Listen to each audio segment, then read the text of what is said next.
So from the events that have recently happened, I know a lot of people are trying to get over it, and quite frankly, the best thing that we can do at this point is to, as I stated in previous videos, move on from the so-called unspoken creature, unspeakable creature, she who will not be named. And I want to emphasize about moving on from this entity, the entity who was propped up as a protected species or protected group, basically in order to take down a certain kind of men. I think a lot of you who, in particular, the ones who are going after that particular group. Now, I know there are a lot of guys who I've mentioned beforehand who've done this because they care about this certain class of women because they themselves are part of this certain race, or they prefer women of that kind of pigmentation.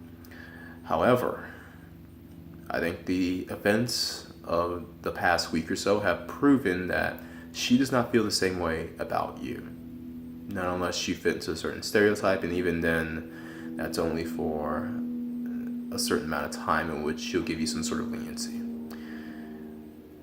But for some of the guys who make videos or make their channels based on bashing a certain group of women, I have some news for you guys.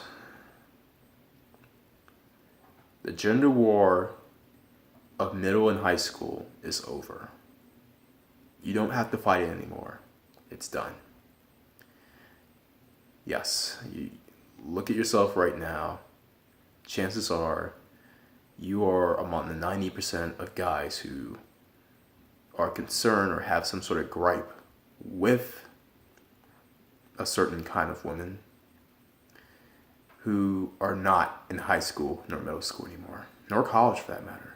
But in college, you have more of a choice when it comes to women. So quite frankly, I don't get why anyone who would be in college in general would obsess over a certain kind of woman who wouldn't want them in the first place or who doesn't want them.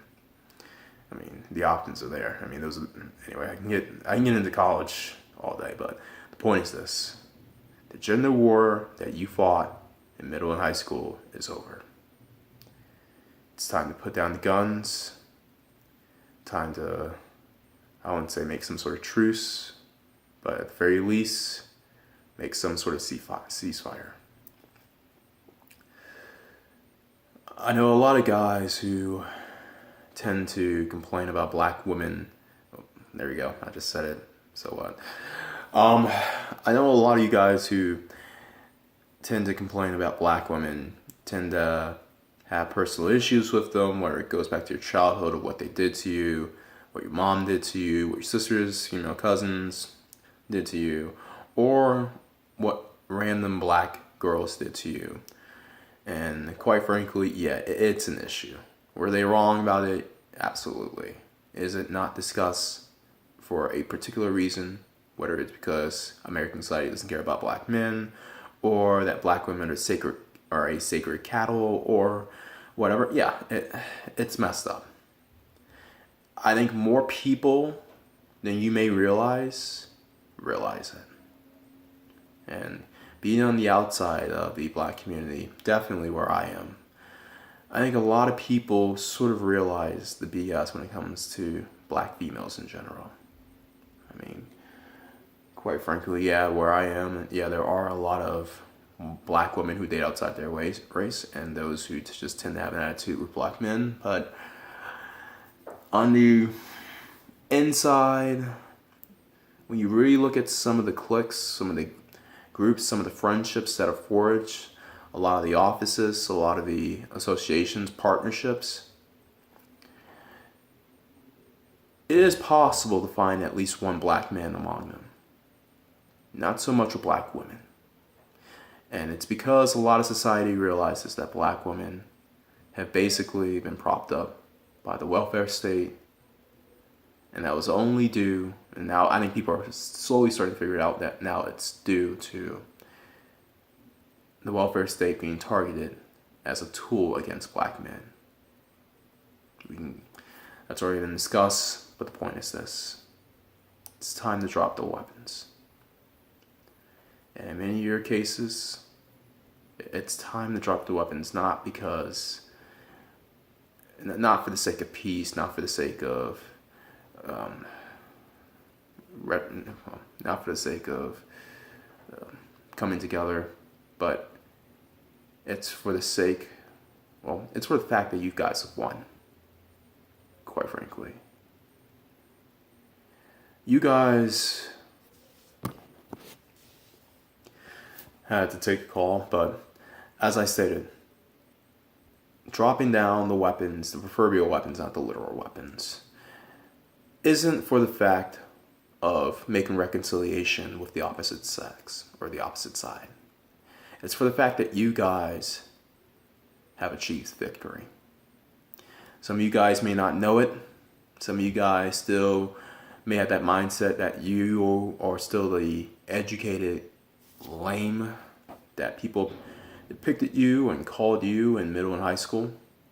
But quite frankly, if you have a job making a decent salary to the point in which you're able to provide for yourself, and especially for yourself, your spouse, and your kid, you have won the battle. Or in this case, I should say, you've won the war.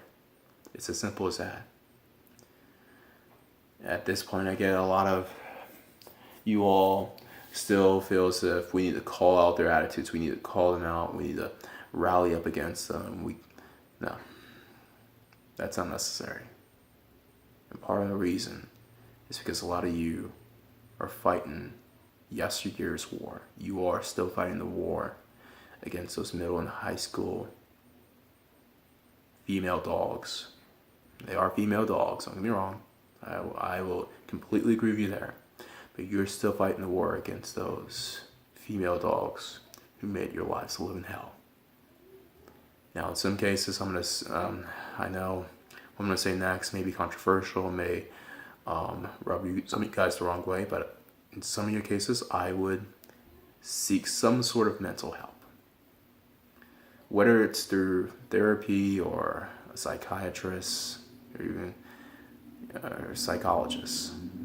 Or a psychiatrist actually, but I would definitely seek some sort of external help, even if it isn't through some sort of mental help professional. I would look towards other people to talk to about this. Now, I don't mean people just on the internet. Yes, you have a lot of guys who speak on the issues, and it does help, and their aim, for the most part, is to help black men realize what's out there and how to counter it. And to those, I commend those guys 100%. But alongside that shouldn't be the only thing that a lot of you guys should seek for. In some cases, I'd say I'd look for external help on the outside. Alongside that, some of you all who may just be pissed because you didn't get as much as you thought you should have in middle and high school. You thought you missed out on the sexcapades that went on. Well, if you're out of middle and high school, and if you're taking care of yourself, there's nothing stopping you from getting what's yours.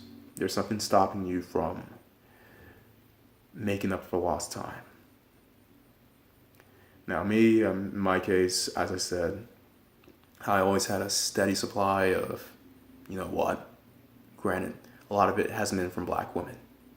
And being in my position, you would think that if there was anyone, and people who know me can attest to this, if there was anyone who would be on some sort of spree of banging all sorts of black chicks who were unattainable in high school and middle school, it would be me.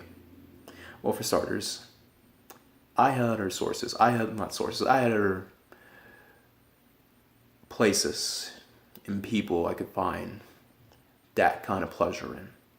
Other kind of women from outside the race.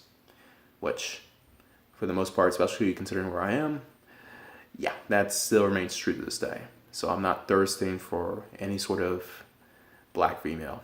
And I think a lot of you guys who tend to be mad, tend to be the former guys who were thirsting for black female but were burnt one too many times. Well, here's where I state and where I advocate for you dating outside your race. If it takes that, or if it takes dating African or Caribbean chicks who aren't completely bedwenches or Americanized, Rihanna-fied, as I like to say, especially in the case of those Jamaican chicks or Caribbean chicks, go to them. But nothing is stopping you at this point from getting that comfort that you seek. Because, I mean, let's be honest, I think that's what the majority of the anger from the middle and high school gender war stems from not receiving that comfort that you felt you were robbed of because you didn't fit a certain stereotype. Well, at this point, especially if you're out of school, particularly you're out of middle and high school, there's nothing stopping you at this point. Not the same black females who told you you didn't have any game, you didn't have any swag. Not the systematic white supremacy that a lot of these pro-blacks love to blame for everything under the sun. Nothing. Even if you live in a racist part of the country, there's nothing stopping you from moving to a better part of the country. Or, in some cases, just another country altogether. Many people have done it, and the results have been positive overall. I mean, look at Philco, for instance. Freaking A. But I think we all need to come to terms, especially if you're outside that matrix, that the war is over. And in many cases, you've won. And for everyone else out there, always bet on X.